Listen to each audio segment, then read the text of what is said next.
And now, stand-up community subscribers and listeners from around the globe, it's time to Stand Up with Pete Dominick, where we ask the important questions that impact you, your family, and your community.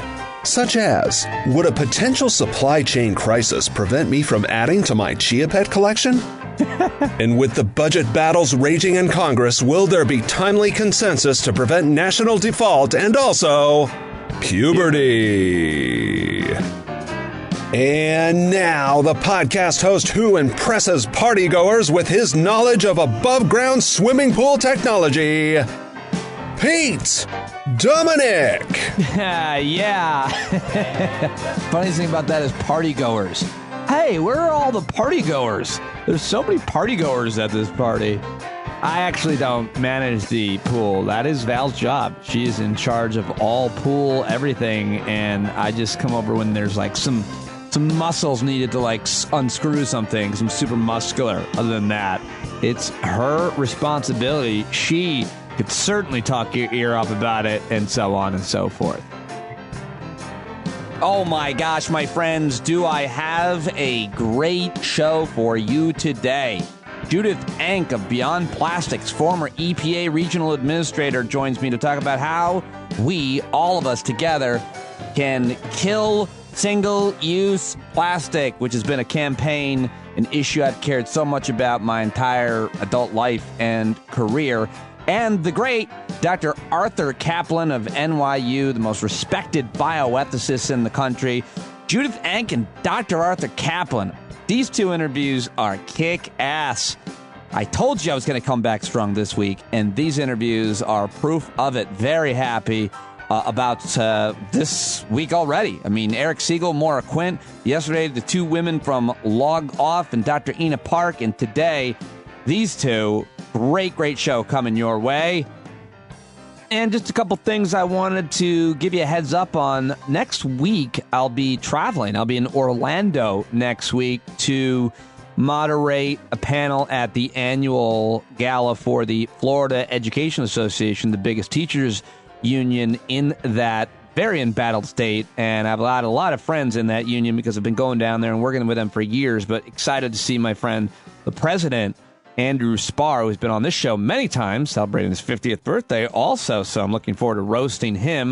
Going to be in Orlando next Wednesday and Thursday night. Thursday night, I won't be able to probably do much because I'm going to be doing the whole thing, the gig, but Wednesday night, maybe we could get together. Anybody, it's short notice, but Orlando, Wednesday night, Floridians, anybody want to come to Orlando? I know it's, I don't know, isn't it centrally located? Is it annoying to go to Orlando? Anyway, if you want to grab a drink, whether it's 1, 2, or 12 of you, I'd love to see people. So maybe you can do that Wednesday, the 13th in Orlando. This Saturday, I'm scheduled to be on MSNBC with my friend Ayman Moyadeen, and I'm doing shows with Jay Alcovan on October 23rd at the Triad Theater in New York City. Although I think those shows are sold out, but that's pretty exciting. He's going to be taping his new album, so looking forward to that. Oh, and Sunday night, I'm warming up the audience for Last Week Tonight on HBO. So if you watch the HBO, the episode this Sunday night, and if the audience is in a great mood, enjoying themselves, you can thank me for that. Looking forward to seeing my old friends from the Colbert Report. Many of them work over there as well at Last Week Tonight with John Oliver. All right, well, it's time to get to the news. Nothing else really to share with you. I mean, I had an amazing, really exciting Tuesday where I always run back and forth to the shed. So I do 2-3 hours on, an hour off, 2 hours, hour off, 2 hours off, whatever it is. I help take care of whatever the girls need as soon as they're done with school.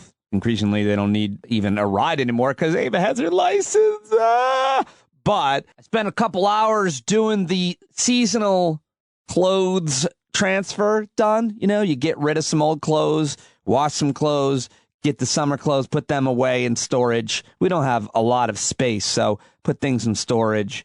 I do that thing, and I throw some out, and it makes me feel really good and motivated and clean. Got a ton of work done on Tuesday. I feel very good about that. A lot of goals set this week, feeling motivated and positive. So let's get it started, shall we? Because now it's time to cover all the scary things in the news, which I do for you every day here on the greatest daily podcast in the history of all podcasts, where the booker, editor, executive producer, host, researcher, graphic designer, advertising, revenue, and promotion manager, subscribers relations executive is all the same person. It's me. And I can't do it without you, so become a member of Stand Up right now. Go to standupwithpete.com or patreon.com/Pete Dominic. It's now time for the last 24. All right, folks. Well, a lot to talk about when it comes to congressional negotiations on this infrastructure bill, reconciliation bill. You've also got new voting rights bill being introduced in the Senate. Another Trump administration person has come clean, written a book trying to make money. I got great audio from both her and Ana Navarro ripping her, even being in the Trump administration, staying so long through the big lie, and then going ahead and profiting off it all. But let's start off with the news about Facebook, because the Facebook whistleblower, who we all met on Sunday night, I mean, I don't know if we all met her. I watched some of the clips, and then Monday, Frances Dogan was up on Capitol Hill testifying in front of the Senate, and I got a bunch of sound for you, which I think is all really good. But let's start with her herself revealing some crucially important information for all of the public to hear. Yesterday, we saw Facebook get taken off the internet. I don't know why it went down, but I know that for more than 5 hours, Facebook wasn't used to deepen divides, destabilize democracies, and make young girls and women feel bad about their bodies. This woman is not playing. I loved this back and forth. Real quick, I got another clip from her, but I saw in reference to this scandalous Facebook situation, Elie Mystal tweeted, "What's messed up right now is that everybody knows the literal world would be better off if Facebook just went away forever." And Michael Cohen, regular guest here on the program, the commentator, writer, and awesome on Twitter at SpeechBoy71, quoted Ellie's tweet and said, "Whenever I see tweets like this, I wonder, do people not realize that Facebook is the way that millions of people communicate with family and friends, run small businesses, and find people with like-minded interests? Facebook's business practices are horrendous, but there's a reason it does remain popular." And I just, as much as it pains me to agree with Michael Cohen over Elie Mystal, I kid Michael Cohen, but yeah, I think Ellie's take is too simple, and I think Michael's more nuanced. And now it's time to plug my Facebook page, Stand Up Pete Dominic, as well as the Stand Up Garden group. We have a gardening club. There's like over 1,000 people that like do gardening projects, and we share ideas with each other. I've learned so much from other people. Go to the Stand Up Garden Club if you want to join us. So I got to side with Michael on that, but I don't blame you for feeling however you do about it. And Facebook is in real trouble because now pretty much everybody is comparing them to the tobacco industry. And that's when you know you're in deep shit. Listen to this. When we realized big tobacco was hiding the harms it caused, the government took action. When we figured out cars were safer with seatbelts, the government took action. And when our government learned that opioids were taking lives, the government took action. I implore you to do the same here. Today, Facebook shapes our perception of the world by choosing the information we see. Even those who don't use Facebook are impacted by the majority who do. A company with such frightening influence over so many people, over their deepest thoughts, feelings, and behavior, needs real oversight. Yes, indeed. She said she doesn't want to break up Facebook. She doesn't agree with those who do, but I don't know where I stand on that. Who gives a shit? I think they probably should. They own way too much. I mean, WhatsApp is a really crucial form of communication for millions upon billions of people in the developing world, and they lost that yesterday, and that's bad. That's a bad thing. It's basically unregulated utility. I heard somebody refer to it as. All right, well, here's some of I got a few clips from the senators who are questioning this woman, and I mean, if it weren't for Senator Cruz being such a giant piece of garbage, I'd say he was reasonable with his back and forth here with her. So I think this is worth listening to. You mentioned earlier concerns around free speech. A lot of the things that I advocate for are around changing the mechanisms of amplification, not around picking winners and losers in the marketplace of ideas. So explain what that means. Oh, sure. So like I mentioned before, like how on Twitter, if you have to click through on a link before you reshare it, small actions like that friction don't require picking good ideas and bad ideas. They just make the platform less twitchy, less reactive. And Facebook's internal research says that each one of those small actions dramatically reduces misinformation, hate speech, and violence inciting content on the platform. So, and we're running out of time, but on the second major topic of concern of Facebook, which is censorship, based on what you've seen, are you concerned about political censorship at Facebook and in big tech? I believe you cannot have a system that has as big an impact on society as Facebook does today with as little transparency as it does. I'm a strong proponent of chronological ranking or ordering by time with a little bit of spam demotion, because I think we don't want computers deciding what we focus on. We should have software that is human scaled, where humans have conversations together, not computers facilitating who we get to hear from. So how could we get more transparency? What would produce that? I strongly encourage the development of some kind of regulatory body that could work with academics, work with researchers, work with other government agencies to synthesize requests for data that are privacy conscious. This is an area that I'm really passionate about, and because right now no one can force Facebook to disclose data. And Facebook has been stonewalling us, or even worse, they gave inaccurate data to researchers as the scandal recently. So there you go. There she is with Ted Cruz. I got to say, this Frances Haugen, I don't know that much about her at all, except for her jobs. She's a blue chip candidate, like right out of college. Apparently, she worked for a bunch of big tech firms. But I got to say, I'm really impressed with her confidence and poise under the scrutiny of people like Scott Pelley at 60 Minutes and Ted Cruz and the U.S. Senate. I mean, she obviously knows who these well-respected journalists and, villains of the Senate are. But so I'm just impressed with the way that she's so calm and poised throughout all of this.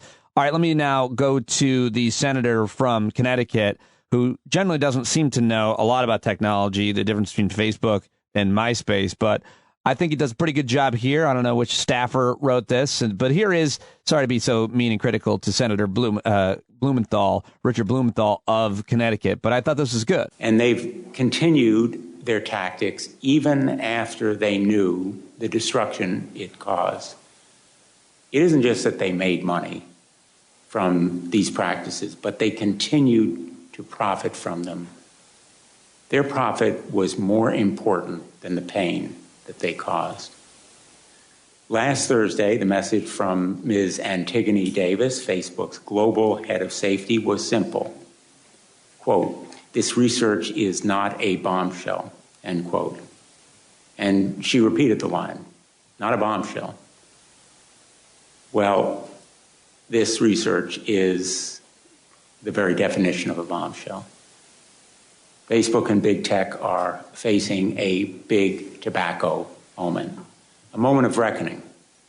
Another person calling it a big tobacco moment. All right, so now let's listen to Senator Ed Markey of Massachusetts. I also really liked what he had to say yesterday. So from my perspective, listening to you and your incredibly courageous revelations time and time again, Facebook says one thing and does another.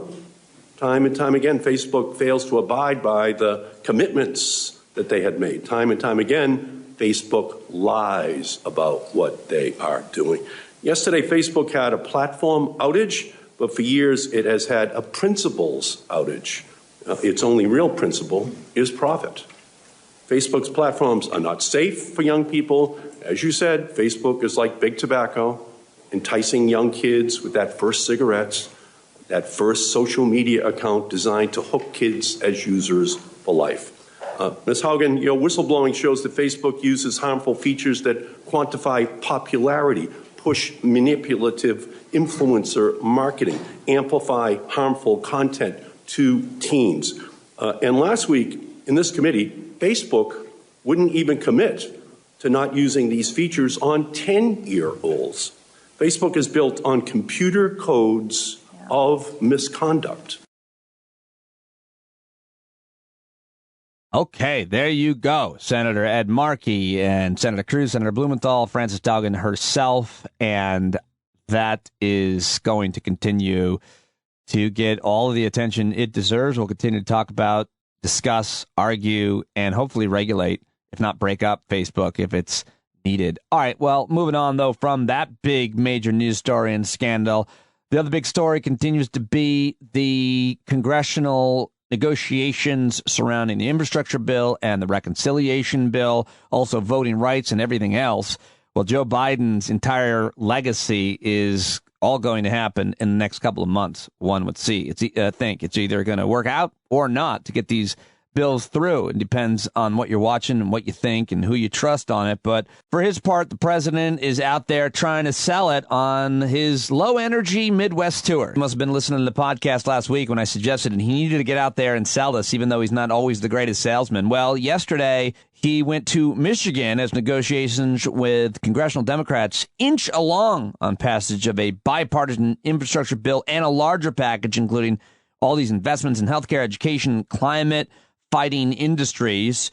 And the president argued America had taken our foot off the gas on investing in infrastructure and education as he pitched his agenda to an audience of Democratic lawmakers in a critical swing state. Here's a little bit from that talk yesterday in Michigan. We need to prepare for 10 years down the line. That's what these bills do. Both these bills spend out over 10 years, not in the first year. So if you take the infrastructure bill, folks, it's described as a $1.2 trillion bill. What that means is that of all those investments in road, bridges, high-speed internet, water, everything else, all of it would be less than 0.5% of our economy each year. And it's all paid for. And they don't increase the debt because they're paid for by asking the very wealthy to begin pay their fair share. As a matter of fact, a significant portion of this plan cuts taxes for working people. And best of all, the cost of these bills in terms of adding to the deficit is zero. Zero. Zero. And I made a commitment when I wrote these when I was running. No one making under $400,000 a year will see a penny in their taxes go up. That's why in the infrastructure bill, there is no gas tax increase, because people making under $400,000 would have to pay more. All right, so that's the nuts and bolts, how it's going to be paid for, and now he tries to take the politics out of it. Good luck with that. These bills are not about left versus right, or moderate versus progressive, or anything that pits Americans against one another. These bills are about competitiveness versus complacency. They're about opportunity versus decay. They're about leading the world or continue to let the world pass us by, which is literally happening. To support these investments is to create a rising America. America is moving. To oppose these investments is to be complicit in America's decline. To support these bills is to pursue a broader vision of our nation, and to oppose them is to accept a very cramped view of our future.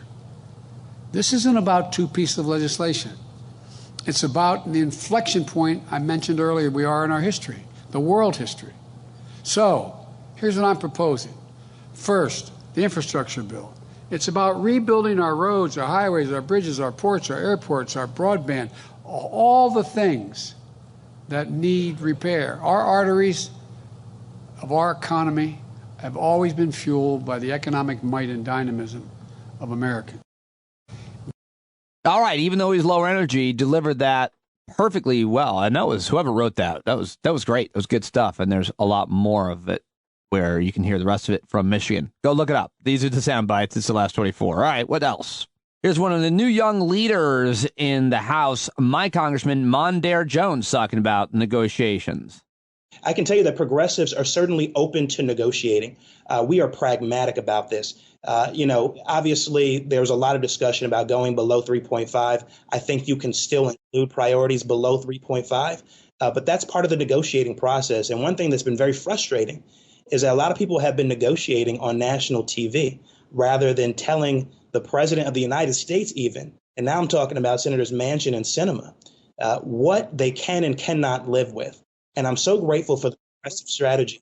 Yeah, we're so grateful for the progressive strategy as well. I hope it works. And I love Mondaire Jones and him calling out Sinema and Manchin by name there. And here's the senator from California, Senator Alex Padilla, on congressional negotiations. This is my first year in the Senate. I think that's a very worthwhile conversation to have, but we're not going to rush that conversation here in the handful of days between now and hitting the debt ceiling that's due October 18th at the very latest. So we need to do now what we need to do now to make sure that the government does not default.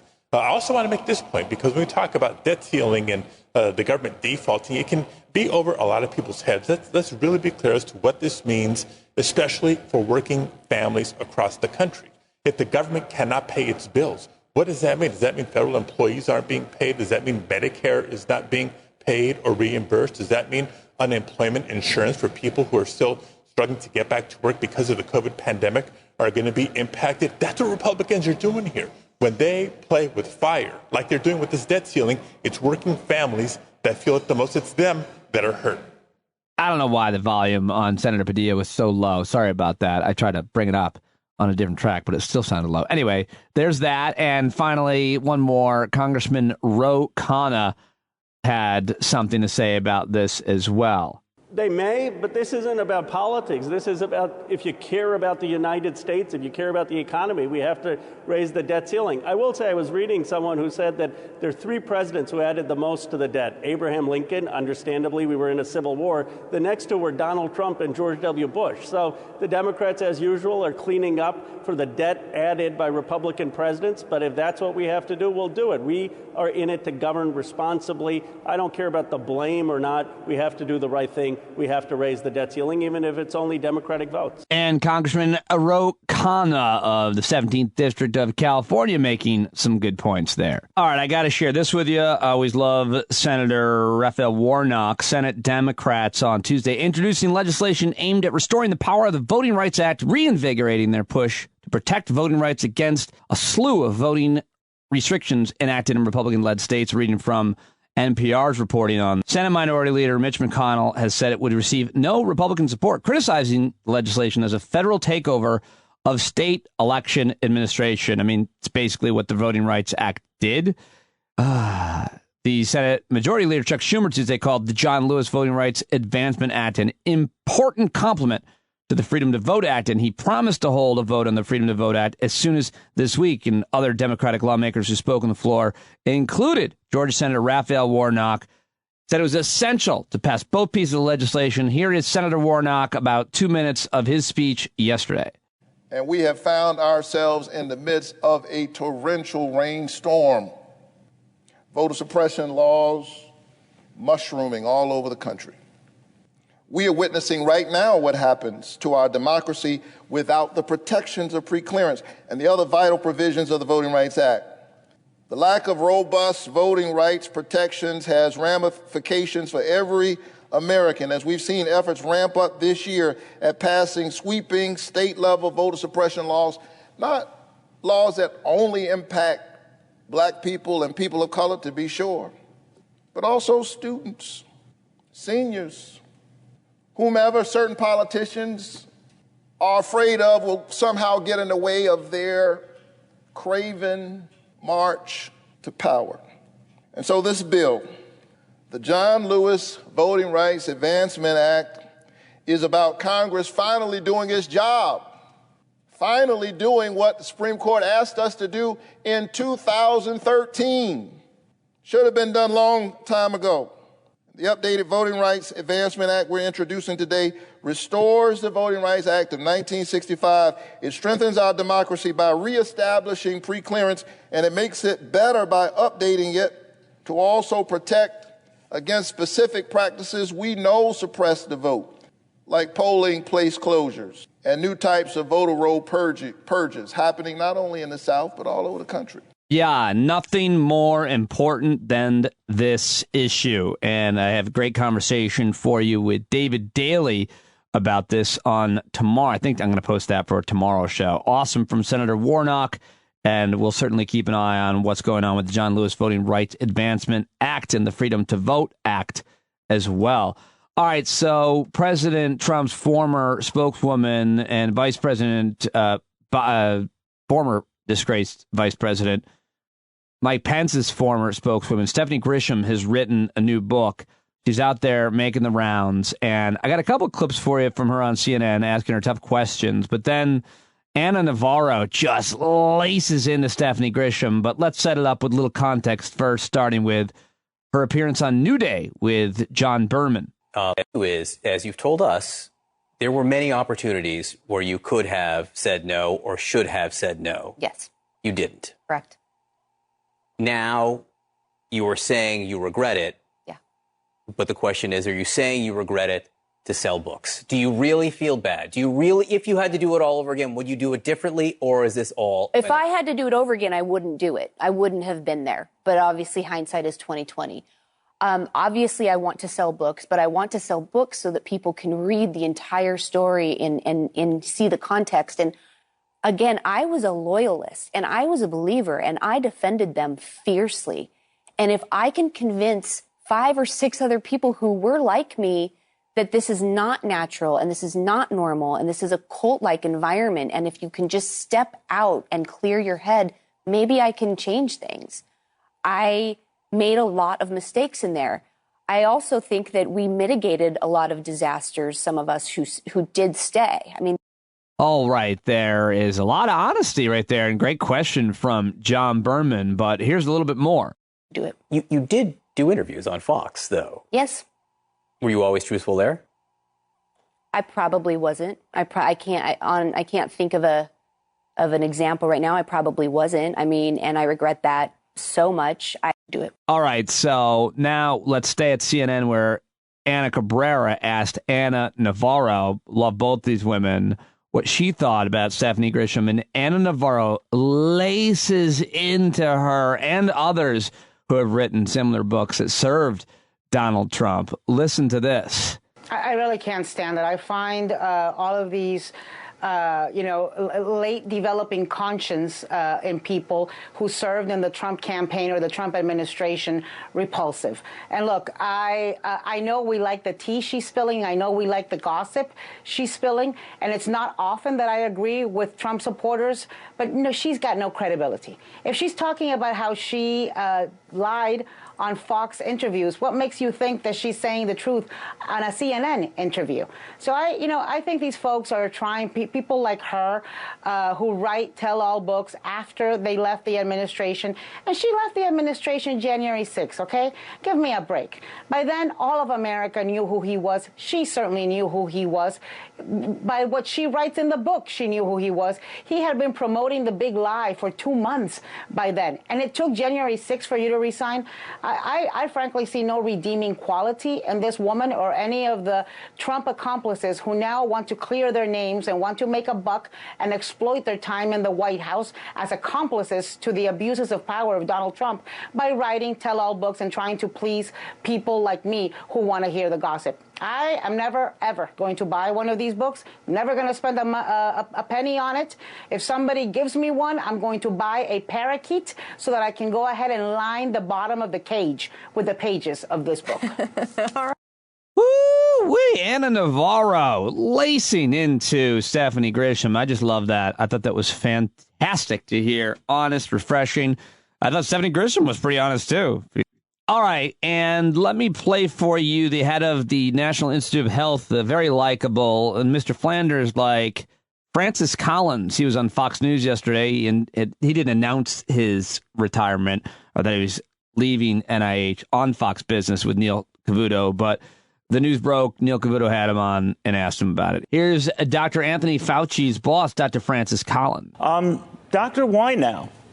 Well, Neil, you don't want to go out when everybody says, oh, my God, thank God the guy is finally leaving. It's kind of a better idea to go out when people say, oh, why now? It's too soon. So I'm aiming for that. But no, there's a better reason. 12 years is a long time. No other NIH director has stayed in this job even close to that. And so it's time for new leadership, new vision. Institutions need that, especially scientific institutions. And NIH is in a good place right now. Of the 27 institutes and centers that have terrific leaderships, I've recruited 20 of them, so I know they're really good. And I'm not worried with COVID-19 still, of course, a huge challenge that we would lose significant momentum if I step away by the end of the year. We're okay. We're doing what we need to scientifically. So it just seems like it's time for me to step away, get back into my research lab, focus on some interesting scientific projects, and figure out what I want to do when I grow up. And by research lab, I think he means his fishing boat. Dr. Francis Collins, likable fella, and sorry to see him go, but interested to see who comes in and replaces him. Okay, so last thing I want to play for you is I saw the American Federation of Teachers president, Randy Weingarten, who I know really well and love and have a great deal of respect for. I saw this soundbite and wanted to share it with you. This is her talking about, share this one widely, folks. I tweeted it if you want to share it on Twitter. You can look at my timeline. But here she is talking about critical race theory, explaining it in under a minute what this stupid non-controversy is about. Critical race theory is not taught in elementary schools or middle schools or high schools. It's a method of examination taught in law school and in college that helps analyze whether systemic racism exists, and in particular, whether it has an effect on law and public policy. But culture warriors are labeling any discussion of race, racism, or discrimination as CRT to try to make it toxic. They are bullying teachers and trying to stop us from teaching students accurate history. All right, well, that is the last 24, and now it's time for all the rest of the news. No sound, just rapid-fire headlines. It's time to do the news dump. Flying drone attacked midair by Raven with a thump. The Raven just wanted coffee on today's news dump. The Raven? The Raven wanted coffee. All right. Wow. There you go. Thank you, Pete Coe. Another great news dump jingle. And let's start with sad news for Donald Trump, who yesterday apparently fell off the Forbes list of America's richest people. That's right. The former disgraced, failed president, twice impeached, asshole, reality show star, fascist, white supremacist. Apparently his fortune dropped to $2.5 billion. I don't even believe he has that much money. I don't think he has any money. I think he's completely in debt. First time, 25 years Trump's not been on the Forbes 400, and that's got to be killing him. And so that makes me happy. Sorry for the Schadenfreude, but I am happy when he's losing. Senator Joe Manchin made some sound yesterday, opening the door just a little bit to the deal for reconciliation package from like $1.9 to $2.2 trillion. So I'm sure it will be on the higher end. Now, Michael Cohen said it wasn't going to be much less than 3.5, so I'm still holding it to him. President Biden yesterday, I played these clips already. It was just about the infrastructure bills. He said the bills must pass at an inflection point in the United States.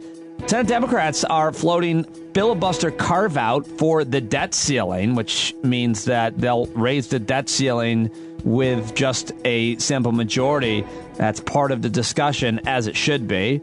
The world's largest mining companies are now pledging net zero emissions by 2050. Wait, how are they going to do that? The largest mining companies in the world signed a pledge on Tuesday to reach net zero carbon emissions by 2050 or sooner. The International Council on Mining and Metals said in a statement that as the suppliers of the minerals and metals that are critical to decarbonization and sustainable development, we have a particular responsibility to minimize the impact of our operations on the environment. So I think that's good news. Somebody won the Powerball jackpot. The person lives in California. $699 million, $700 million. And the one lump sum, apparently, option is $496 million. The jackpot. Wow. Wow. What are you going to do with $500, $700 million, whatever you're getting? I mean, just, I don't even know how to talk about that. I can't. All right, I have to move on to another story. And another day passes where we get very little headline and attention paid to an apparent supporter of former President Donald Trump, who was arrested at our nation's capital in Washington, D.C., after police used a flashbang grenade to extract him from a suspicious vehicle that he had parked in front of the Supreme Court. This morning at about 9:30 a.m., a man pulled his SUV up in front of the Supreme Court, according to Deputy Chief Jason Bell during a news conference.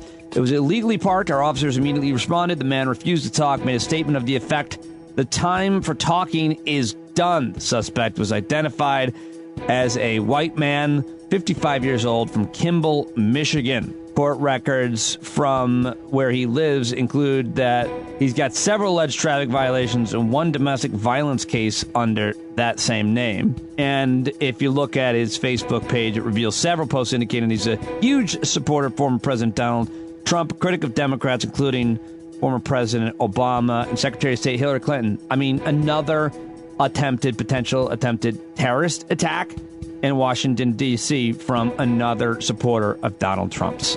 I mean, there are just so many radicalized Americans by everything that he and the right has done to this country. Speaking of which, Capitol rioter broke down in tears as he pled guilty to felony assault on law enforcement. Man from Tampa named Robert, I'm not even going to say his name, who pled guilty to attacking Capitol Police with a fire extinguisher at the January 6th Capitol riot while dressed in a red, white, and blue Trump jacket. Ugh, they should have arrested him just for that fashion choice. He was in tears at his sentencing hearing while his defense attorney expressed his client's regret for participating in the attack. And got a heavy sentence, too. I keep hearing this quote that apparently, he was going to be sentenced to staying at home under house arrest. And the judge said something like, why would we let him just sit at home? There's got to be consequences for the action.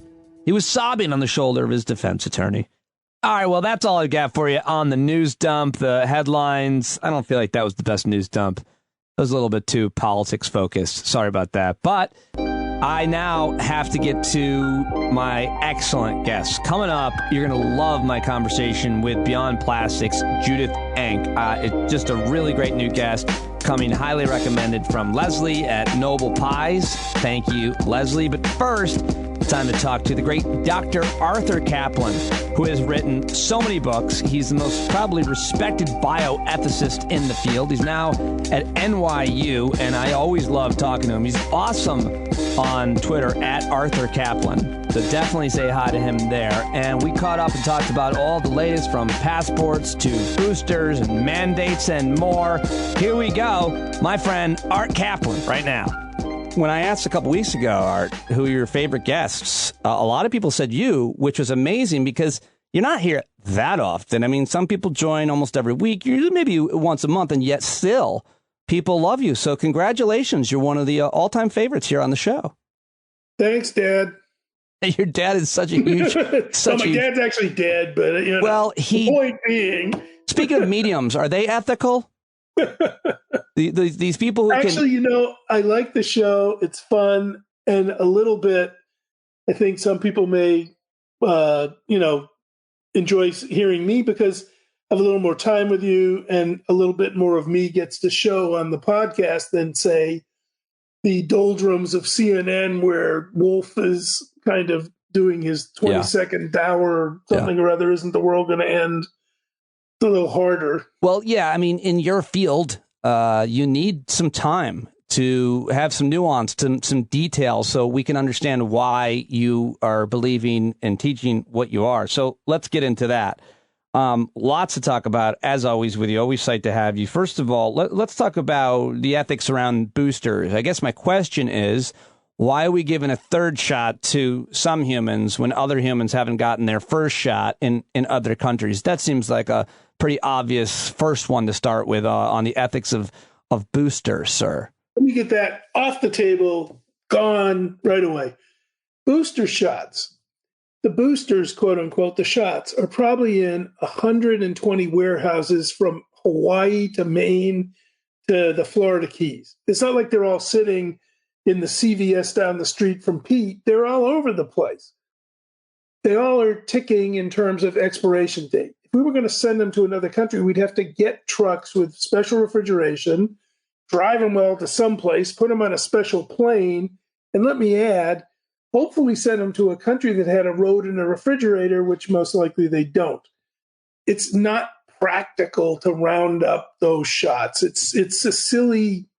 I know WHO says it. Every once in a while, the guy who leads it gets on and guilts us all and says, you guys are having dessert and we haven't had a meal. And I keep saying, buddy, the real world is here that ethically, you got a point. It would be nice to get everybody vaccinated, at least minimally. In the real world, that's not how vaccines are distributed. That's not how they're are spread out all over the country. You can't do it. What about, let's say, from the patient point of view, you're 65 years old and you don't have you're otherwise healthy, you're just 65, you're in pretty good shape. And they're saying, no, you can't have your booster shot. And so you just say, well, I haven't had my first shot yet. And then you get a booster because my mom just told me a friend of hers did that. Yeah. And I was like, yeah, whatever. So they have opened the door now to people, I think, over 68 or something to get boosters. Anyway, I went down to local Ridgefield, Connecticut chain drugstore, and I got my booster. Standing in front of me was a svelte 35-year-old woman who, if she had any illnesses, they weren't obvious to me, and she got a third shot too. I wouldn't say they were exactly policing the line down at the old Walgreens CVS, nor do I really expect them to, right? I mean, I don't know about your drugstore. My drugstore's falling apart. They can barely fill the prescriptions. They got nobody working there. The people they got working there don't want to be working there. I look at the pharmacist and I think this woman's going to be burnt out in 2 more days. She's going out of her marbles here. So the idea that they're going to sit there and say, Art, could you show me ID? Are you really in the L? They don't do that. And to just show you what a man I am, I got my flu shot the same day. Same time. Oh, wow. One in each arm. Wow. You love being double teamed by syringes. Exactly. Yeah. And I'm no weenie. I don't want to hear about these firemen who can't take a vaccine. Come on. Well, let's talk about those who aren't getting vaccinated who should be. Wait, one more thing I want to finish. So, on the booster thing. The way we got these vaccines approved, remember it was emergency use and we all tried to rush the things out. So Pfizer sent data in, Moderna did. The data was based on a 2-week separation between first and second shot. What we were trying to do at the time was stop people from dying. We had Trump running around unmasked and not quarantining, and people were keeling over all over the place. They made the right call. They said this thing works when it's 2 weeks apart. But the fact is, it's a 3-shot vaccine. It's not a booster. What's happening is normally you run vaccines for 3 shots and you find out that's how you get immunity for 2 years, 3 years. HPV vaccine for cervical cancer. Your family may start to be thinking about that. I got the girls, when they were like 7 and 8, I could see the writing on the wall, sir. There you go. So 3 shots there. Hep B, 3 shots. I was joking, by the way, folks. They were like 11 or 12. Sorry, sorry, go ahead. Right. And I'm sure you were scaring them out of their minds, but that's all right. You know what's going to happen to you. Not even. They didn't even know. I brought them. They had no idea what it is. I'm like, here, get this shot. They might as well thought it was the mumps. But yeah, they were 11 or 12. 4, you don't remember this because it's done as a kid. And I'm here to say COVID vaccines, Pfizer and Moderna are 3. So the reason I'm ranting about this is it's not like we're cheating and taking an extra one when other people didn't get it. Everybody's going to need 3 shots. Otherwise, everybody's immunity is going to run out at 7 or 8 months. And we're going to be vaccinating the world again, everywhere, with the 3rd shot. And that's going to be a real horror show. So get ready to deliver by 3. Get your immunity going, say, for 2 or 3 years, and then we'll see if you need to do it again. Okay. Well, that all makes sense. And I don't know. I was about to say I agree, but how can I argue with you? All right. So are we done with boosters? The ethics. I'm boosted out. Okay. Let's talk about passports. Where are we? Where are they being implemented effectively? We've talked about this before, but I think it matters to see where in practice it's been effective. And would that work across the board in this country or others? Cities, locally, what? Canada, by the way, got a passport. A lot of Europe now getting vaccine passports. Greece, for example, they want tourists.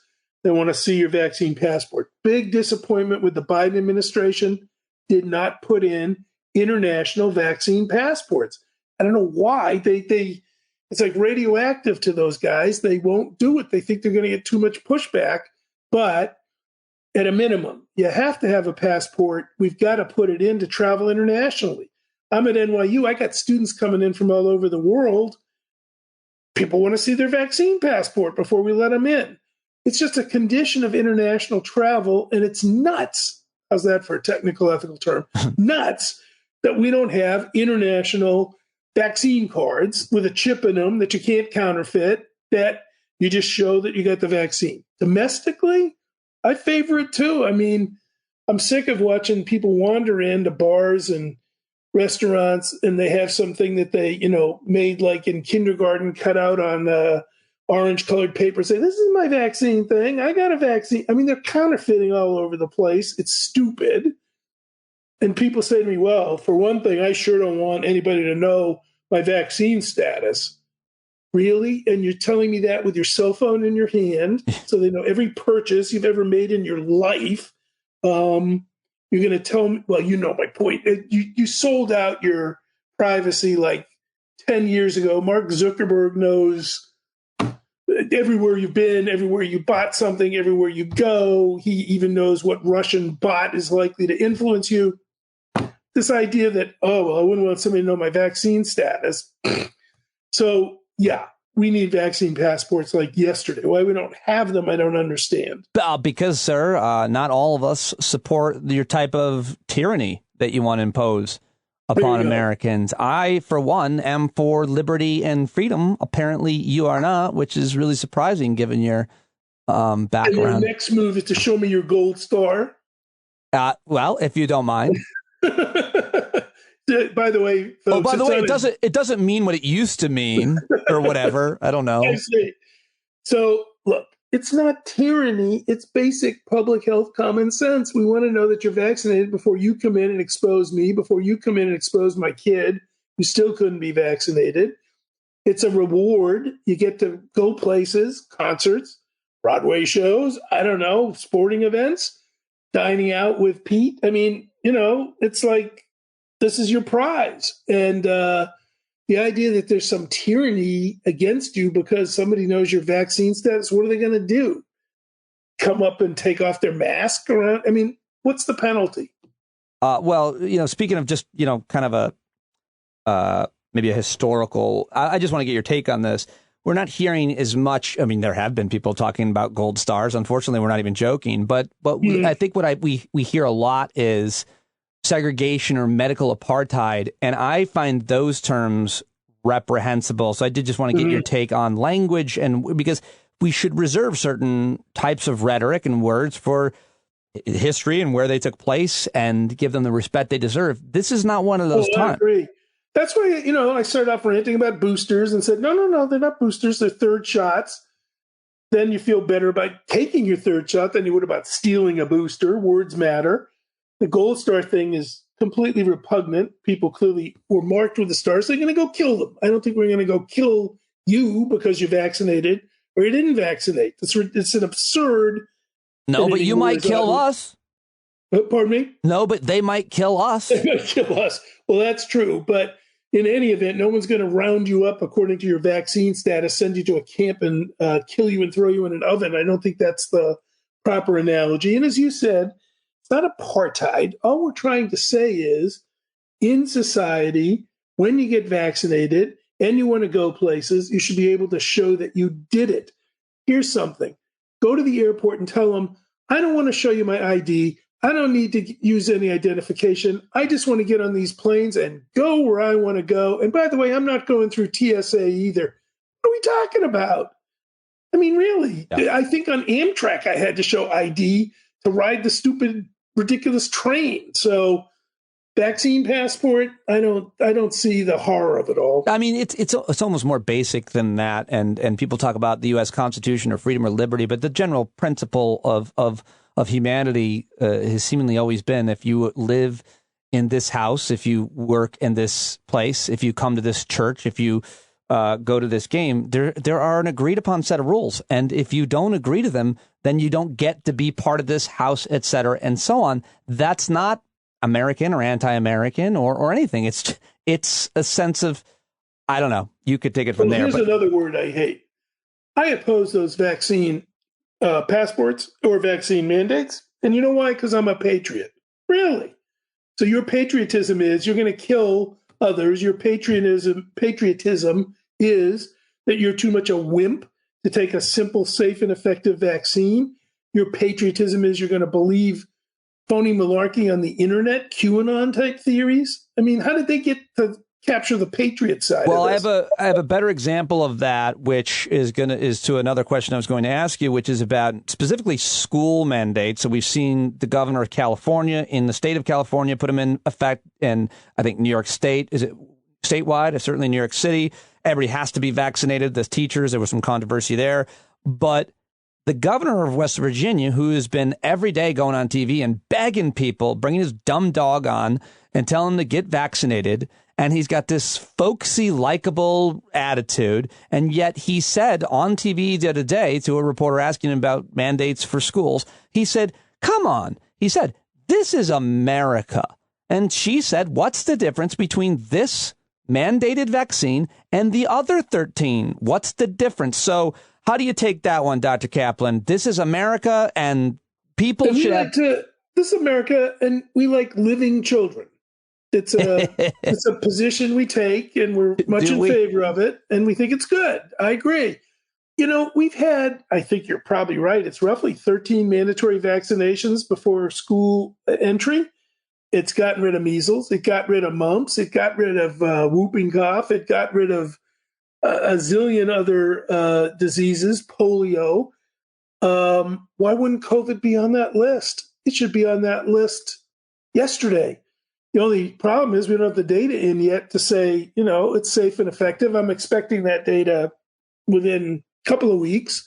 And of course it should be on the kids' mandatory vaccination thing. One place, you know, the reason we have school mandated vaccines is because schools have been a place where you spread disease. And that's what will happen with COVID. If you don't vaccinate them, they'll go to school. Yeah. Sorry, Gov. Yeah. Let's talk about the airlines. United Airlines, I think, was first to mandate vaccines for all their employees, right? Is it passengers too? And then also, was it Delta that had a kind of a stick approach where they said, listen, you can still work here, but we're going to dock your pay and make you pay more insurance? Because Southwest just announced the same thing. Okay, so employee oriented. I think that's great. I think it works. United said about 0.01% of the workforce did not comply. By the way, mandate critics, and I've been screaming for mandates, I think, since about 1954 on this issue, but they work. Everybody's putting, I keep seeing these headlines. Well, Colorado had to fire 100 hospital workers. You know what that was? 0.03%. I know the headlines. The headlines have been terrible headlines. It's like 17 workers quit. I'm like, good luck. Who cares? So what? And here's another question just on that point before we come back to airlines. If you don't measure it against your last 17 people who wouldn't vaccinate, the question is how many people did you lose because they had COVID? I want that number vis-a-vis who didn't vaccinate. I don't care what the 17 knuckleheads did. If the 35 were out due to COVID, I think that tells you something. So I think everybody who walks on a plane should be vaccinated. I don't want to sit next to some yo-yo for 7 hours going to California or someplace. The air circulation on planes is highly good. It's excellent. You know, it's really just the freshest air you can. I'm kidding. It's like you're in a cylinder. You might as well fly out there in an MRI machine. And I mean, is it that bad? It's not that bad. I mean, maybe Southwest. So, yeah. Why wouldn't we again say no vax, no flight? By the way, could this be extended to cruise ships, perhaps? Like, how many outbreaks did we have there? Well, the issue there is it could probably be about just spreading the virus to a region it's not in as well, right? Absolutely. I mean, travel. Same is true on domestic flights. You're moving the virus around, allowing that. And I know they try to get people to mask, but you know this and I know this. When you walk down the aisle on a plane and you see how people are wearing their masks, many of them seem to think that their nose is on their hand. I mean, the mask is not in their head. It's like not even close. Yeah. It's like watching people ride a bike with their helmet on their handlebars. Exactly. It's like, why have it? Why are you carrying the safety device? Just put it on your face and head. Exactly. A friend of mine told me he thought it was the greatest development in fashion statements, where you put your mask. What about people wearing masks in their car alone? Am I allowed to judge them? Yes. I think that's silly. I have listeners who legit are like, you're offending me. You're annoying me a little bit. I'm like, all right, I'm sorry. Well, look, I mean, there has to be some room for, like carrying caution and craziness over the edge. I think if you're driving alone in your own car, no one's been in there recently, probably don't need the Well, mask. what if you touch your hand to your face? And if you touch your hand to your face, you probably need a cup of coffee because you're falling asleep. But no, I mean, let's not go completely out of our marbles. Although it is a good question about this. Should you mask even if COVID went down because of the flu? Are we going to see more people say when they're out, keep on that mask? And I think you're going to see some of it. I don't know if it's going to be Japan or Korea where people mask routinely outside, but I think you're going to see more of it. I think it sounds like a pretty good idea to prevent the flu. It's hard to argue against it. Yeah. There are other respiratory things besides the flu, colds and other stuff, Let's talk about just the first frontline workers and specifically, physicians, nurses, healthcare workers. I guess the most troubling statistic is those who are, have degrees, who are educated, who are falling for myths or disinformation, and they're in the healthcare field and they're not getting vaccinated. That's one thing to discuss. And the other thing that I really want to ask you about is I talk to a lot of physicians because I am a sophisticated person and I want to believe. That's what I want to tell people. And I am hearing the same anecdote over and over. The burnout is crazy. And specifically what they're complaining about is, listen, I'm sick of putting myself at risk to save you from something that could have been easily prevented. I can't do that anymore. Doctors, physicians, nurses, they're quitting as a result of this. It looks like an actual terrible trend. Specialists who still aren't able to do the else, frankly. So maybe I'm a bad person. Take any of those you want. Well, you're a sophisticated bad person. Yes. So that's good. All right. The front end. Healthcare workers who won't get vaccinated. I have no time for that. No interest. They should be ex-healthcare workers. End of story. I don't care. Fired by. You can't follow the science. You can't follow medical recommendations. And by the way, everybody we're listening to now on the healthcare worker side who says, I don't want to be vaccinated, they had to get a flu shot because I pushed that mandate through 6 years ago. So what are you talking about? You'll take the flu shot, but you won't take this shot, which has more data, works better. I'm not sure it's safer, but it's a hell of a lot more effective than the flu shot, which works somewhat, but not great. And I know a bunch of people, here's the question, take your story and sort of turn it around into a real world thing. A lot of family docs, primary care docs have said to me, do I have to take people who are not vaccinated in my practice? Do I have to see them? I don't want them in my office. I'm afraid they're going to infect me or my staff or people in the waiting room. And I think they have the right to do that. I think they can say this is a vaccine-only family medicine practice or OB practice or pediatric practice. And if you don't vaccinate, you won't follow my recommendations, my requirements, or mask for that matter. I can't work with you. Go find somebody else. Do you think that it's fair to create a law for hospitals or physician's office, or it should be up to the hospital or to get to the hospital? So we do have a law, and I don't think we should change it. That law says you crawl into the emergency room, they're supposed to take care of you. Right. And I think you got a hold of that. So whether it's COVID or drinking or drunk driving or whatever, didn't wear a helmet, okay, stabilize them in the ER. But then sometimes COVID comes in this way, Pete. I can predict the person with COVID is not going to do as well recovering as the person who, let's say, had an asthma attack or a heart attack. Does it matter then? Yeah. So sometimes if you're in there because of COVID, you may get the bed, but you're not staying in it as long as the other guy if we're jammed, because it's going to make you less likely to survive. The vast majority of people who come into the hospital or the ER for any reason are not endangering the other people in the hospital. The vast majority of people aren't contagious. And when they are, and they have maybe some kind of either rare disease they got overseas or something that's unidentified, there wasn't the excuse generally of a vaccine. Everybody knows you can't not know that this is available. And so this does seem different to me than a gunshot wound or someone who, ate too much or quote, didn't take personal responsibility, whatever. It's their fault. They're unhealthy. There was a smoker, whatever it is. This seems different, but you're telling me it's not. You got to take them in. I think you still got to take them in. I think For example, I don't want to figure out if this guy didn't get a shot because he's dumb and he didn't realize it was out there, or she couldn't get there because she had 3 jobs and 9 kids and couldn't get to the shots, blah, blah, blah. I don't want to sort that out. I'll just take them in. But then I'm going to start to figure out whether it makes a difference. By the way, if we did exclude all the centers, we would at least solve the healthcare cost problem, because the whole damn hospital would just have 3 Mormon elders and a nun in there.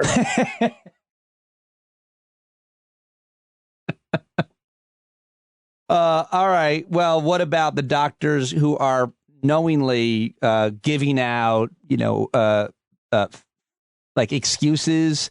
What about this doctor in Kansas you were telling me about, Roger Marshall? Senator from Kansas, a senator, guy, former OB/GYN guy, keeps saying, well, we don't need shots because we have natural immunity. And when you have natural immunity, you got infected, you don't need a shot.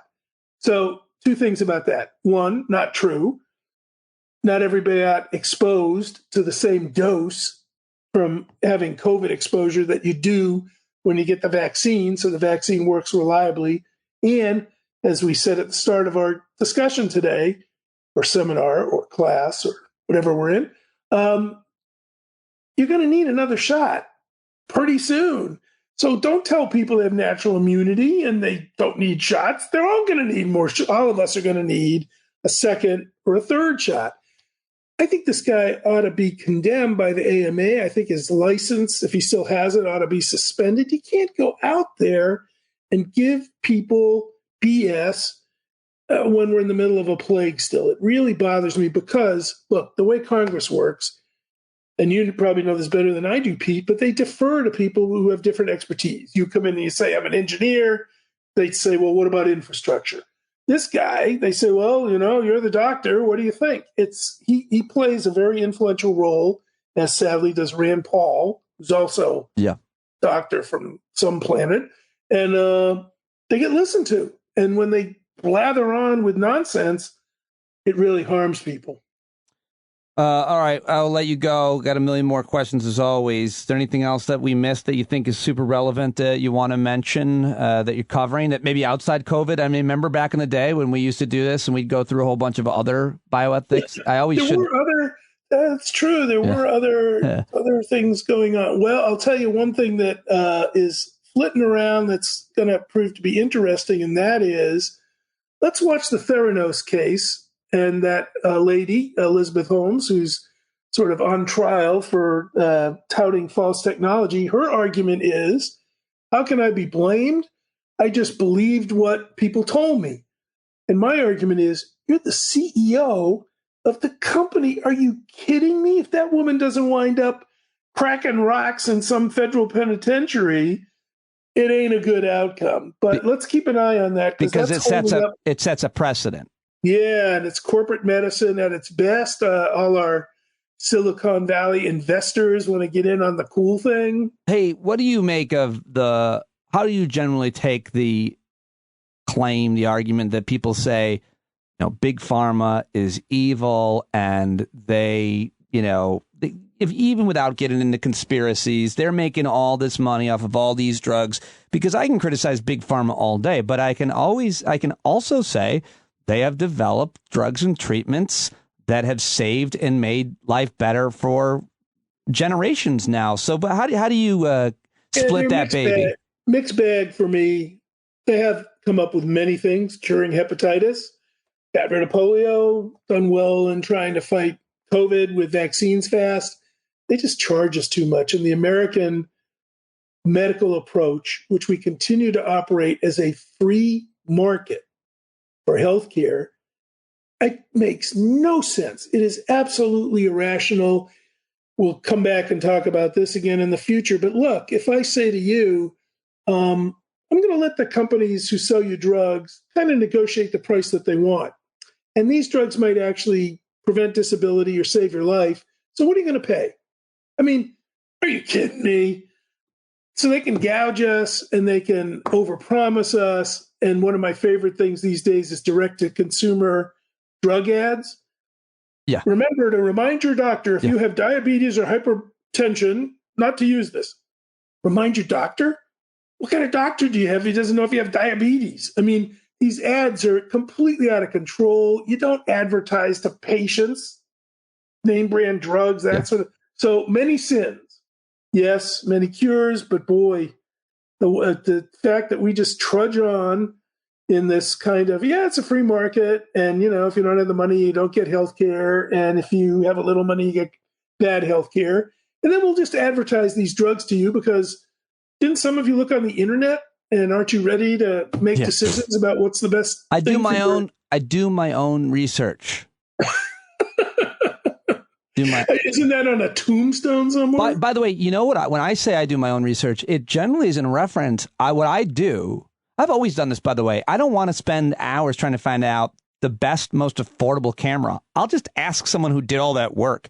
And when it comes to medicine, I don't know how to read a study, much less an abstract. So I'm going to ask a person who does, and I might ask a few people, but they're all going to have like years and years of experience looking at research and outcomes. This, the idea that we don't just generally defer to experts, a few experts, that we do it on our own is bizarre. You don't do that with. You do think, though, that people who take their last science course in the 8th grade would be in a position to do their own research in the medical science area? The people. My daughter's in 8th grade, and they don't remember what they learned yesterday, and neither did we, because you're not that interested. Right, and you don't use it until I mean, come on, 25 years later. Yeah, it's preposterous. Thank you, as always. A great pleasure to have you, sir. Thank you for having me. There he goes, Dr. Arthur Caplan, now at NYU, of course, at Arthur Caplan. Read more about him in the show notes. Follow him on Twitter. Let him know that you heard him here on the show. Always so great. He was very kind to me. Always really kind to me. I like him so very, very much. And I'll never forget showing up at his house shortly after I lost my job and asking if I could interview him in person. And he gave me like 2 hours, and we just hung out. And I met his dog, and I'll never forget that. It was such a great time. I met his wife, and really, really cool guy. Okay, so now it's time to get to another first-timer here on the show. She comes to us through listeners, as so many guests do. Leslie Noble of Noble Pies, the best pie in the world, noblepies.com. Go get your pie. Thank her at Noble Pies for suggesting that we get this guest on. This is the president now of Beyond Plastics, beyondplastics.org. She's a leader who spent her career working to protect public health and the environment. She started as an environmental advocate, held a whole bunch of influential positions in New York State and the federal government. Appointed by President Obama, she served as the regional administrator of the U.S. Environmental Protection Agency, and just an amazing, fascinating, brilliant woman. She's now senior fellow and visiting faculty member at Bennington College. She teaches classes on plastic pollution, visiting scholar at the Elizabeth Halbert School of Law at Pace University, and president of BeyondPlastics.org. Also on Twitter at Enck, Enckj, and she's active and great there. JudithEnck.com. Ladies and gentlemen, a woman who I truly believe is a hero for the work that she has done for the environment, Judith Bank, for the first time on Stand Up. Judith Bank, it is so great to talk to you. You have done as much as any American to reduce our usage of plastic, and I'm just a soldier in your war. Thank you for joining us. Great to be with you. So your organization is really interesting, and there's a lot to talk about with the work that you do there. But I do want to talk a little bit. I want to go into the past, your past, specifically, and talk about what you did at EPA. I actually think that's a really important and fascinating job. Anytime I get the opportunity to talk to, especially federal government or any government folks, I like to humanize them, because you're not just a bureaucrat with no face. You did a lot of very important work at EPA. What was your job during the Obama administration? Well, I was appointed by President Obama to head up EPA Region 2. And what your listeners may not know is there's the mothership in Washington, D.C., EPA, and then there are 10 regional offices. And that's where the action is. Sometimes it's actually fun. The regional offices are closer to communities, so we get calls about environmental problems, and we work really hard to address them. So I had the best region in the state. It was New York, 8 Indian nations in New York, New Jersey, Puerto Rico, and the U.S. Virgin Islands. No one knows why that geography was the way it was, but I loved it. And I did things like put the Gowanus Canal in Brooklyn on the federal Superfund site to get eventually cleaned up. I worked to get PCBs out of schools. We discovered that old lighting fixtures in public schools had PCBs in them. So things like that.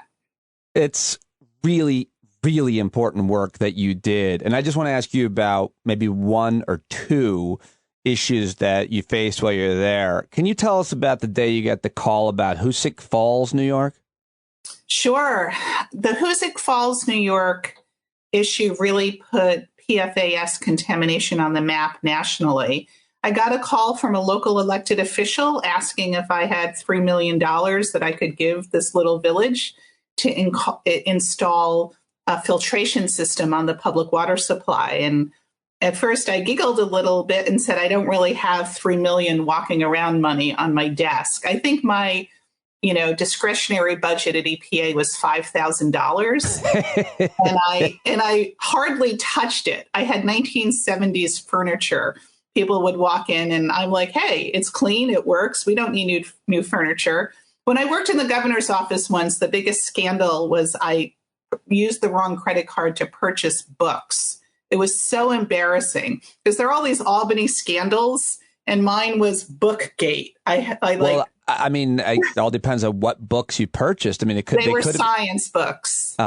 One was on toxicology. They were terribly dull. That is the least sexy scandal I've ever heard in my life, and nobody cares. And it was a mistake. But it's also interesting just to talk about those kinds of things because we only hear about the scandals. We don't hear about the folks like you doing the right thing, the responsible, correct, non-criminal thing every day in and day out. But so anyway, back to the call, Hoosick Falls. Yeah. So I got a call and could I provide some funding to deal with water filtration? And I'm like, what is going on? I've never, I followed water issues pretty closely. This never came up. And the story is that there's a large company called Saint-Gobain, multinational. They contaminated the drinking water supply in this beautiful little community of 3,500 people.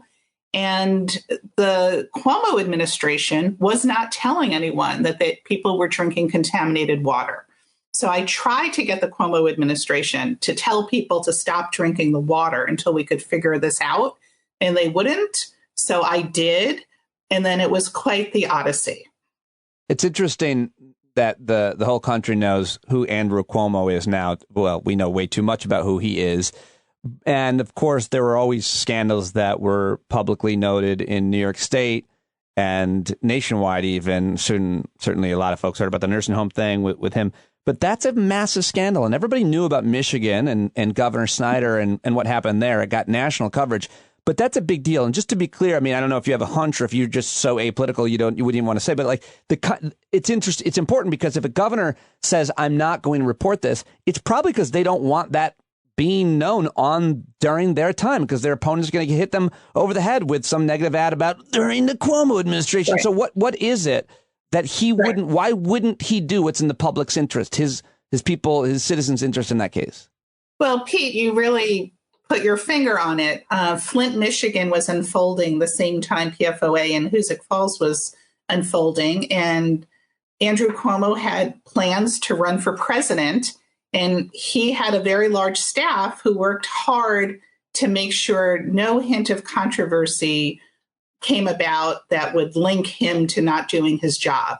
So their goal was not to allow the governor to be criticized for this. My goal was to make sure that people had clean drinking water. So we conflicted. Just to be clear, I mean, I can explain even the scientific molecule, but I don't want to take up the time. PFOA, what is that?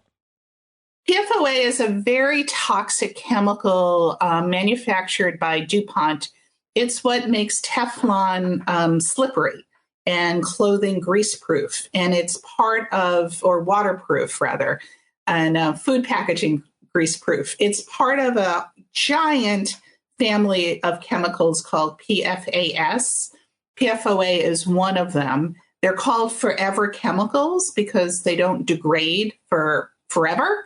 And unfortunately, they've been linked to some very serious health problems if it's in your drinking water, things like kidney cancer, thyroid disease, testicular cancer. And there's a really good movie called Dark Waters, starring Mark Ruffalo. And Ruffalo portrays this true life crusading environmental lawyer, Bob Bilott. And if people are interested in that topic, they should watch the movie Dark Waters. Much more interesting than anything I could describe.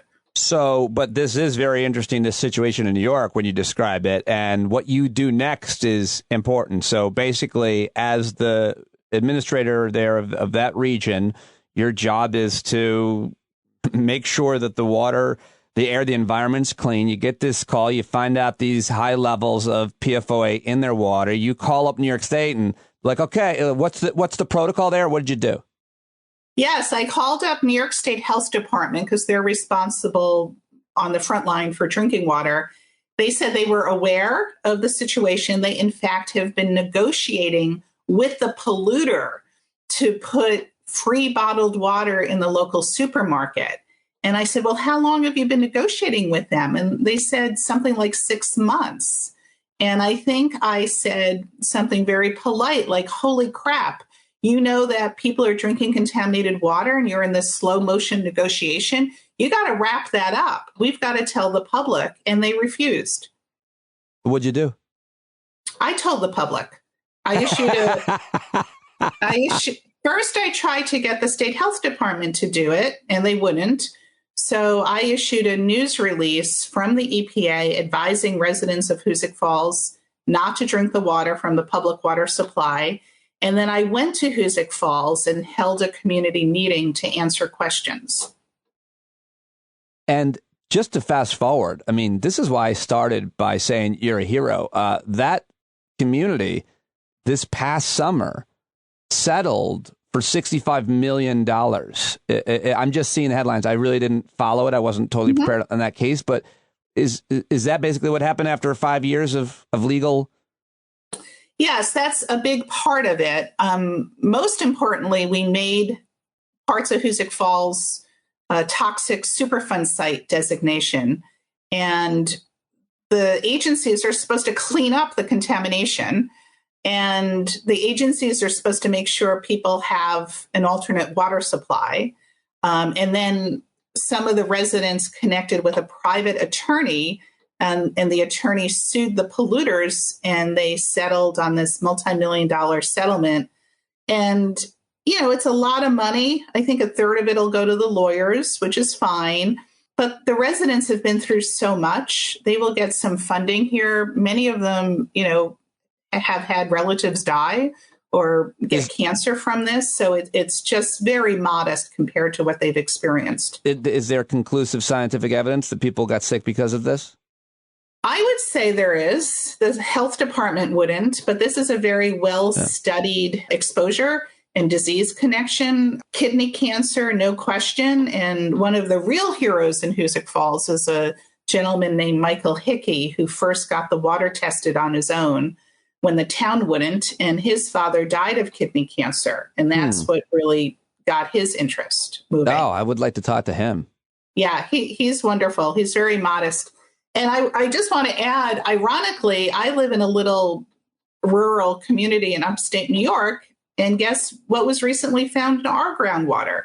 PFOA, found in a public middle school. So what's frustrating to me is it's as if Hoosick Falls has never happened because the state agencies that are in charge of the response are not doing nearly a good enough job. This happens to be in my hometown, so I'll be involved. I would think I just thought of this as you're explaining this, but I would think this is already in place, some kind of technology that monitors the water. I mean, I really did think this was in place so that if there's something bad, you know, there's always something bad, but levels that are really dangerous, that it would ring alarms. And that, by the way, those alarms would be public. Like, you know how the siren goes off for the drill for the potential nuclear meltdown or something, like an air raid siren, like there's poison in the water siren. So what am I missing? Those sirens do not exist. I think what's missing is there's this culture at some government agencies that they don't want to alarm people.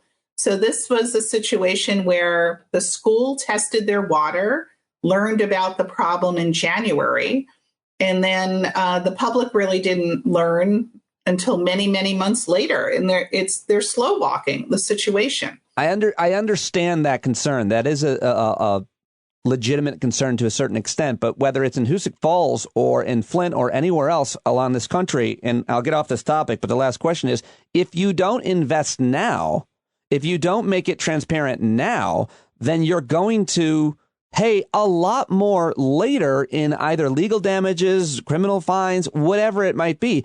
So the taxpayer and the public health interest are both at play. You got to tell people when the environment is dangerous, I think. Yeah, rule one, even if you don't have the solution, you tell people what you know. Yeah. And let people decide, maybe they want to pay for bottled water themselves. Maybe they want to install carbon filtration on their own. But you have to share the information. It has to be transparent.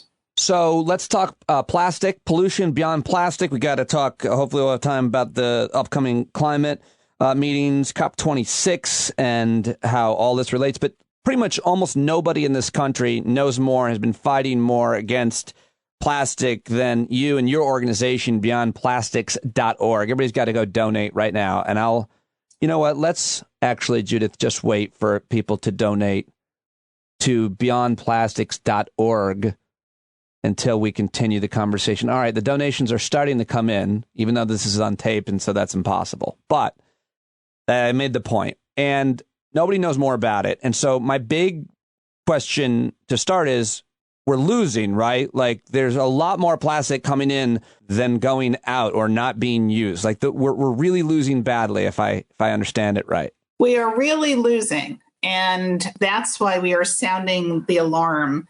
There's been this massive shift toward greater use of single-use plastics. And when you use plastics, it doesn't get recycled mostly. It's only an 8.5% recycling rate. A lot of it gets littered, and it never biodegrades. I heard a statistic when you mentioned, which is all the plastic that's been created ever, fairly new plastic, is still alive unless it's been incinerated, which is also a terrible thing to do. Burning plastic, I'm told, is not a thing. You don't want to breathe that over a bonfire or a burn pit. If you burn plastic, you get some modest dioxin emissions, but I would like no dioxin in my air. So all the plastics ever made, unless burned, are still with us today.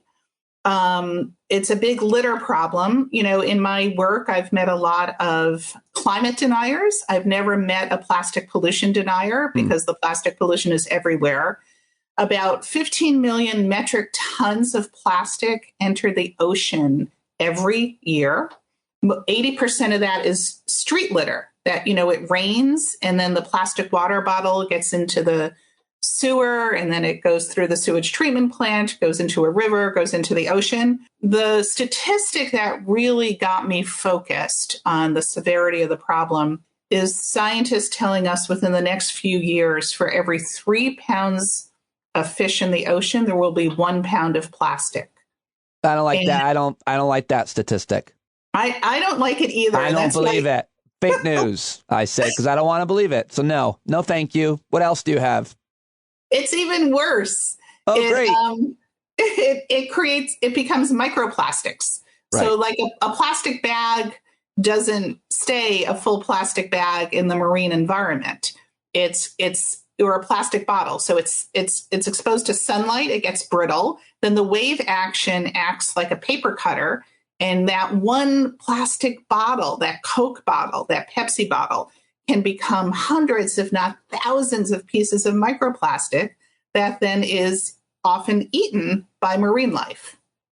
Okay, so litter in any more of these statistics anytime you want, because I am trying to recycle all of them. But the other big question is individual actions versus policy. And so I hate when people who are critical of environmentalism say, well, you're a hypocrite because you take a private jet. And it's like, okay, yeah, that's true. But your individual action doesn't really make nearly, well, hardly a difference. There's almost some science on this versus wide-scale policy action. So we actually have to have everybody on board. I'm proud that this is an issue that I've actually hammered people over the head with my whole career to the point where it's something I think I'm even known for. And I'm also proud that I role model that behavior for my kids. I'm crazy about it. You're making a difference. I am, at least, and that makes me feel better. And I recycle and blah, blah, blah. But the truth is, our individual actions are really inconsequential other than how they make us feel, I suppose, right? Well, I wouldn't say inconsequential, because if all of us do it, it does make a dent, but it doesn't solve the problem. So using reusable water bottles, reusable bags, wherever you can shift to reuse, refill, that's a really, really good thing. It's just not going to solve the problem. What we need is systemic change. It's like so many things in our society. We need the companies that are sending us a tsunami of single-use plastic packaging to change the way they package items. And the way that's going to happen is if we adopt new laws that require them to do it, because they're not doing it voluntarily. Right. So where have we adopted those laws? How have they been effective? And if you would like to travel outside of America and tell us of a society or a community that has done a great job, then I'd be happy to hear about those people. And also, I would like to move there with them. Yes. Well, I wouldn't say they're doing a great job, but the European Union is doing much better than the United States. And what we're seeing in the U.S. is change coming from the bottom up. We're not going to see anything great in Congress until people who care about this issue have more political influence and who are better organized and working together. And that's what we're trying to do at Beyond Plastics. But on our website, for instance, we have a model bill called the Plastic Trifecta, because I could not think of a better name. And it deals with banning plastic bags, putting a fee on paper bags, banning polystyrene foam food packaging. And you only get a plastic straw if you ask for one, straws upon request. It started as a ban, but we switched it because people with disabilities told us they sometimes needed plastic straws. And then it's not a trifecta because we added no intentional releases of balloons. So people can work on this model bill at their city council or their county legislature. They don't have to travel to their state capital or Washington. And we also have already got this passed in the state of New Jersey and the state of Vermont. So we are trying to get people who are intellectually concerned about this issue, they care about what their neighborhoods look like. Okay, what do you do after you become informed? This is a policy step that people can take. I love this idea. I want to do it in my community. The issue nationally and globally is that the plastics lobby is super powerful. So they are spending a tremendous amount of money in a lot of different effective ways to prevent these bills from passing. But Judith, they're not lobbying in my town, or are they, as soon as they hear about my bill? They will show up as soon as they hear about the Pete Dominick plastic trifecta bill. Yeah. They come to every city, every tiniest city, tiniest community. The lobbyists from the American Chemistry Council show up. They're of course active in Congress, and there is a fantastic bill introduced at the federal level called the Break Free from Plastic Pollution Act, which I totally adore. That would give us a national bottle bill in dime deposit on beverage containers.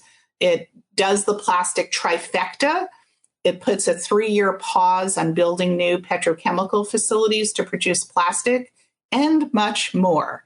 It's going to be hard to pass that, but it's already changed the narrative. I want to know who sponsors of that bill are, and I will interview them.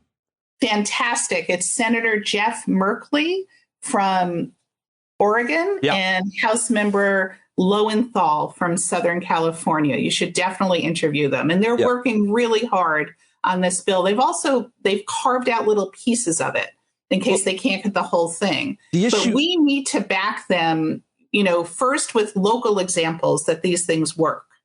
I love it. And I want to work more with you on strategy offline as well. But it's great to talk about it openly and record it, too, because we want people to replicate it and know that it exists. The thing, though, Judith, is that a lot of people make fun of us, and it hurts my feelings when they make jokes about our hatred for plastic and our desire to get rid of the plastic. It bothers me so much because it's like, why are we not all on the same page? And I'm kind of joking, but I'm not really joking. Like, their jokes and their criticisms, jokes never bother me. I'm a comedian, hurt me with something very specific about literally my character or my face. But making fun of the movement to get rid of plastics, it irks me, Judith. How do we get everybody on board with this with an effective communication strategy so we don't have these jerks calling us somehow weak or wusses or something, because plastic is manly. I know. When I would go to restaurants and say no straw, please, often the older wait staff would say, oh, because you're a tree hugger. But the younger wait staff would say, oh, because of the turtles, because they saw that video of the plastic straw up the turtle's nostril. So it's somewhat generational. Most of the people making fun of us are older. And I think you answer that, either you ignore it or you answer it with humor, or as you say, you have a effective political strategy to change the law. People deny climate change and at our peril. So I think there's a little bit of the nanny state. People don't want us to tell them. Don't tell us what to do. I hear you, but I get it. But we have better solutions that make your life more convenient in every way. I want to argue that's maybe hard to sell in terms of straws and forks and all of that, but in containers. But if we can make people realize how much money they're saving in so many different ways. But so let me just close by asking you, because I could keep you here for another 3 hours, Judith. But I do want to get to what's coming up and activism.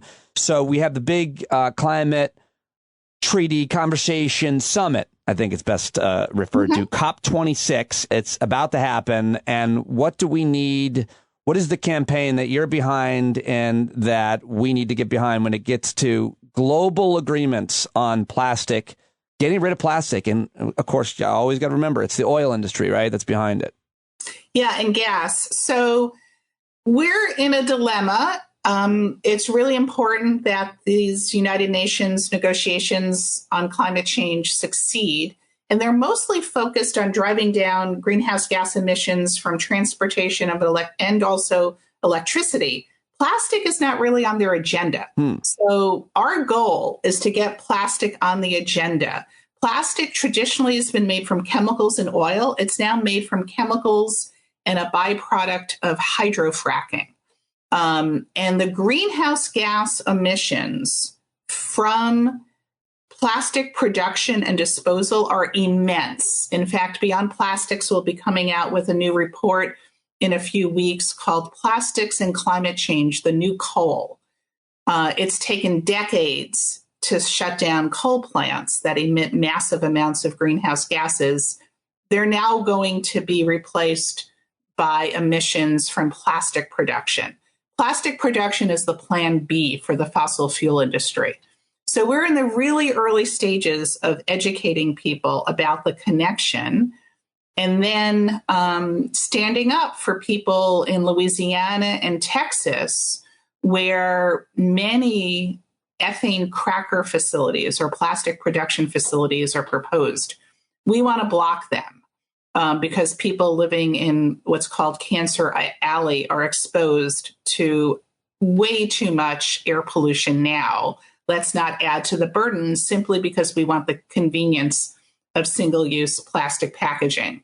So that is a big focus, climate change and plastics, and also working at the national level on the Break Free from Plastic Pollution Act. Okay, and finally, you're always good to name resources. You're teaching a course at Bennington College, which I'll be signing up for next semester. Everybody should go to beyondplastics.org and donate. I want to submit myself for the board to help you get more attention in media. Great. And whatever else I can do. And also, you always recommend these documentaries almost everywhere I watched interviews and listened to interviews with you, because these are just really visceral imagery, these documentaries, and information that will create the awareness that you and your organization are desperately trying to do. So any other sources you want to mention? Yeah, a few things. One is watch the movie The Story of Plastic, which just won an Emmy, and it's very powerful. And then sign up to take my online class. I used to teach it in the darling little classroom at Bennington College, and now we teach it on Zoom, so community people can take the class or audit it. The next class is April and May 2022. It's a 7-week class that meets in the evening. And I promise you, within 7 weeks, you will be a walking encyclopedia, not only on plastic pollution, but also on solutions and what we can do to shift away from plastics. Is it also true that after 7 weeks, my hair will grow back and I'll be at my target weight? Well, you'll be very well informed on plastics after 7 weeks. That's all I can promise. So great talking to you and meeting you. And I'm really excited to do whatever I can to help you and the work that you've done your whole career. Thank you so much for the work you've done both in the private sector, the government, the academia. You're an awesome person who should win awards for their Americanness. Oh, stop. It's really fun. It's living the dream. And we need everyone involved. There's this great saying among people who work on climate change: to change everything, we need everyone. And there really is a lot that we can do, especially if you have a great podcast. Thank you for getting the word out with us. Happy to. Thank you, Judith. Okay, there you go. Judith Enck. Go follow her on Twitter at EnckJ. And all the rest of that information is in today's show notes, beyondplastics.org. And thank you very much to Leslie for the suggestion. Go get your Noble Pies right now. NoblePies.com. NoblePies.com. The best pie in the world is at Noble Pies. Seriously, it's the best. It's very, very good. And you should get one. If you're ever in Warwick, New York, or Westchester as well now, you've got to get yourself Noble Pies. Did I mention that? All right, that was such a great conversation with Judith Bank, and we followed up, and I'm going to try to get the congressman and the senator on, and we'll keep talking about what we can do on the local, state, and federal and global level to get rid of single-use plastic. Just stay conscious about it and teach your kids all about it as well. I'm going to go watch those documentaries and get even more informed than I already am on this issue I care so much about. Okay, so that's all I got for you today. Thank you very much for joining me. Whenever you do, I really appreciate it. StandUpWithPete.com, YouTube.com/StandUpWithPete. And I'm posting interviews there, trying to get one up every day. So go check that out. Follow me on the things and the stuff. Give the reviews on the stuff. And that's it. You know the drill, right? Subscribe, please, if you haven't. Haven't had any new subscribers in like a few days. What's going on? There's a lot more listeners. So come on, you freeloaders. Subscribe now. Go to StandUpWithPete.com or Patreon.com/Pete Dominic. And now it's time to let our favorite singer-songwriter, Grammy Award-winning stand-up community member John Carroll singing us out. Take it away, Johnny. The face of every color, yellow, black, red, and brown. She's the place where every lost child will finally be found. There's only one thing to do before we stand our ground, and that's stand up, stand up. Well, the founding fathers saw a land for all. They had to stand up, they had to stand up. They had a keen imagination for a crystal ball, drawing all the plans of stand up. But all they had to go on was the time they were in, with other causes for laws, and since they weren't even sin, they knew that change was gonna come before the change could begin. They had to stand up. All right, they had to stand up. We got to stand up. We got to look the devil square in the eye. We got